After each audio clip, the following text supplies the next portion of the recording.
Good morning, everyone. Here I'm Dr. Yasha Tayal. Here I'm going to talk about the superconductivity. So, in which I'm talking about superconductivity in a series of lectures. In the previous lecture, I have taken part of these many topics. From these many topics, we have discussed about what the superconductivity is, Meissner effect, dependence of critical temperature and critical field on each other, persistent current we have addressed the critical current, and then we have addressed the type 1 and type 2 superconductors. So superconductors are basically the materials which have zero resistance, so the current can freely pass through them. So this is possible at very low critical temperature, which is known as the transition temperature. So this was first observed by H. Camerling-Owens in the year 1911. So resistance above critical temperature is, if say somehow it is in 0.08 ohms, which are observed for mercury. So it was found that it reduces to 10 power minus 6 ohms below at temperature below critical temperature. So pure elements, the critical temperature is very low, but if we use an alloy, a combination of number of metals, so this critical temperature can be raised, which increases its utility in various parts. Here we have studied about the dependency of critical temperature on critical magnetic field. So if we keep a superconductor in a particular magnetic field, how the behavior will be, which we have addressed here. In Meissner effect, we have observed that the field lines are expelled as the temperature is cooled below to its critical temperature. So no field lines are allowed. So this leads to one other behavior of superconductors, which shows that these are perfect diamagnetic in nature. That's why the field lines are expelled through the system. Then we have addressed the persistent current. If the specimen is hollow, then a particular amount of field lines is penetrated. So these field lines are penetrated in the specimen. Silsby's rules shows the dependency of superconductors on critical current at a particular critical magnetic field. So we are having three main parameters. It's current, critical magnetic field, and temperature, over which a superconductivity phenomenon is based. Either of three is above its critical, then the material will be in the normal phase. Certain numericals were addressed from these topics. Then we addressed the types of superconductors. So there are two types of superconductors, soft and hard. So for pure materials, the material goes under the type 1 superconductors, that's soft superconductors. For alloys, the material goes under the type 2 superconductors, which are known as hard superconductor, as the material do not lose its superconductivity property at even high magnetic field, when it is placed in high magnetic field. So these are the things we addressed. So this is the values we have addressed for various combination of alloys. Again, behavior of types of superconductor with respect to magnetic field and temperature we have shown here. So the current topic which we're going to address in this particular video lecture is properties of superconductor. So there are various properties of superconductors. So whatever we have addressed till now, those are also actually properties of superconductor. So if I talk about temperature, so that is also a property. If I talk about this critical magnetic field of material, that is also temperature. If I talk about this behavior on current, that is also a property. So material should have a temperature below its critical temperature. It should have below critical magnetic field. We have addressed this thing. So this is also actually a property, but still we're going to explore other property as well. So the value should be within in this range. So outside of it, material is in the normal phase. On the inside this case, the material goes in the superconducting state. So we address this. Now this is some typical basic concept also, which we can say it is a part of properties. Apart from this, we're going to have one more important property, which is isotope effect. I hope so you already know what an isotope is.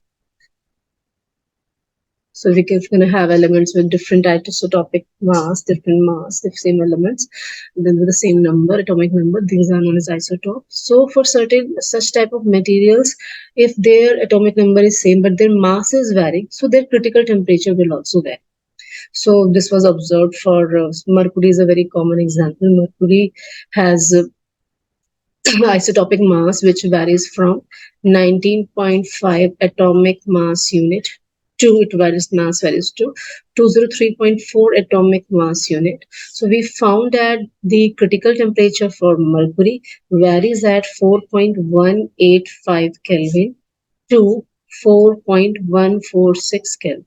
So here we can say that as the mass is increasing, temperature is decreasing. So this formula generated for this particular behavior was observed that critical temperature is inversely proportional to square root of isotopic mass, or we can simply write it as, so this should be constant if we want to study a material with a combination of other elements. So this was a thing which was observed under the isotopic effect. Here it was further related with the uh, lattice vibrations. So how the mass is dependent upon the lattice vibration. We all know that the mass, atomic mass of an element do has a connection with the isotopic mass. And what it was found that we are having a Debye temperature of phonons. So whenever lattice gauge vibrated, the energy is liberated in the form of phonons. So this the Debye temperature, the temperature in Debye for phonons is directly proportional to the, again, so their power actually wasn't written, it is minus, minus 1 in this form. So here it is, in the same way as this formula is, we're going to have for the temperature for the phonons also, and we can write it in the same way. If we're going to have in combination, we're going to study a number of elements in this form. So at the end we can write that the critical temperature, the Debye temperature for phonons is directly proportional to the inverse of square root of isotopic mass. So, right. So lattice vibrations or electron phonon interactions have an important effect on superconductivity. So this actually give a hint upon how superconductivity is dependent upon electron phonon electron interaction. Electron interaction. So this is a very important parameter which I'm going to address in my future lectures, in which we will study the Cooper theory, how the super electrons are formed, or what's the band gap of superconductors. For that, we need this concept. So actually, so whenever the mass varies, the critical temperature is varied, and so this is due to basically due to the lattice vibrations, which are basically due to the interactions among the electron in the presence of phonon field. So whenever a lattice is vibrating, so the energy which is liberating, that's a phonon, so that is also affected here. So we're going to have this effect. The other very important property for superconductivity is entropy.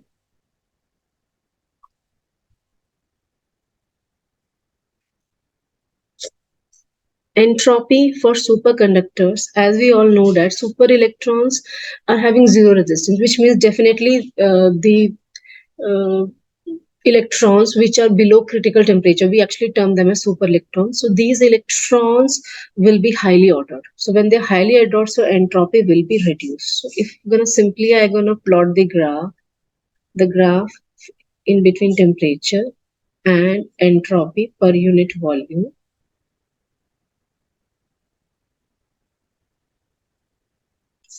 So this is the behavior, say for example, for any normal material. So this is for normal material. This is a graph. Whereas for a superconductor, what's going to happen is, say for example, here is a critical temperature. This is the normal temperature. So the graph will go there. Say for example, this is the for superconductors, this graph. And below critical temperature, drastically this value will reduce to zero. So this is the behavior for a superconductor. Entropy is rapidly reduced.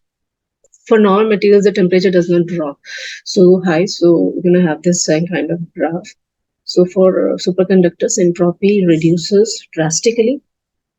So as the resistance is zero, or we know that certain other type of theory happens in between electrons, we term them as super electrons.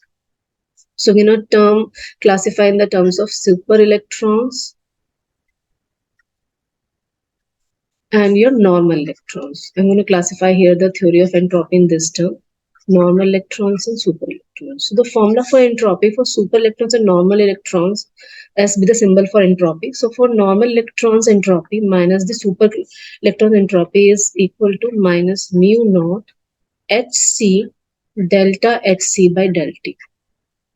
So now what's going to happen is that at as the temperature is equal to critical temperature. So what will happen is that critical magnetic field will be reduced to 0. So this whole value will turn out to be 0, which means that your all of these electrons will be transformed into super electrons. We're going to only have super electrons. So below critical temperature, when the temperature is less than critical temperature, we're going to have only and only super electrons. And these super electrons are highly ordered, so there won't be any disturbance. And as these are highly ordered, the resistance happens to be 0. Right? So this is the thing, this is the property or the behavior for the super electrons. I hope so this part is very much clear from this particular point. And one more thing you must have been knowing, that there is a term known as coherence length. So coherence length tells about the degree of orderness or the distance up to which the two electrons, say for example, are ordered. So for superconductivity, below critical temperature, coherence length is of order of 10 power minus 6 meter. So this is for type 1 superconductors, in which we use pure materials. As we use the combination of different materials, this coherence length can increase, and so the degree of orderness can be extended to over a higher length, and that's why its magnetic field will also be over a higher range. So this is a very important property which actually tells about what will be the internal mechanism, what can be the internal mechanism happening, which leads to zero resistance, which this leads to zero resistance below when the temperature is below critical temperature. So through entropy we get a high insight, especially from entropy and the isotope effect. So we need to know about this electron phonon interaction, what the phonon field is, what's going to happen here. So this speaks a lot about the possibility of what's happening in this particular part. Now the third property which I would like to discuss here is thermal conductivity.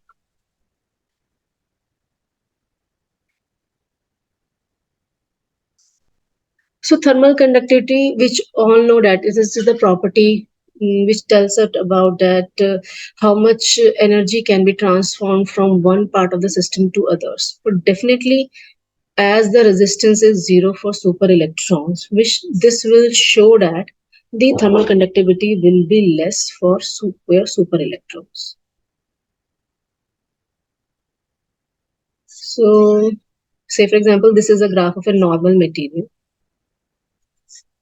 and I'm going to plot here the critical temperature. For super electrons, we're going to find here for super electrons, we're going to have this type of behavior. So this is for normal and this is for superconductors. The thermal conductivity we can see here, the graph is in this type. So here the super electrons, as super electrons does not interact with the lattice. So what's going to happen as entropy is very much less. This degree of disorderness is very less. So super electron does not interact with the lattice below critical temperature, and so the super electrons won't participate in any type of energy transmission from one part of the system to other.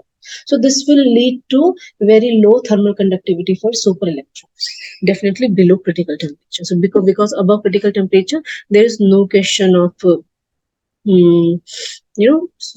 electrons. We have just normal electrons. So these are the three important properties of superconductors. Regarding the next properties of superconductors, we're going to have our next discussion. I hope so this video is quite clear, and the topics and the content of this particular video are taken from, again, Arthur Weiss's the book by Arthur Weiss's Concept of Modern Physics, and Solid State Physics by S.O. Pillai.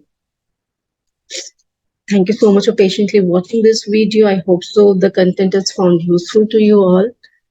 Thank you so much.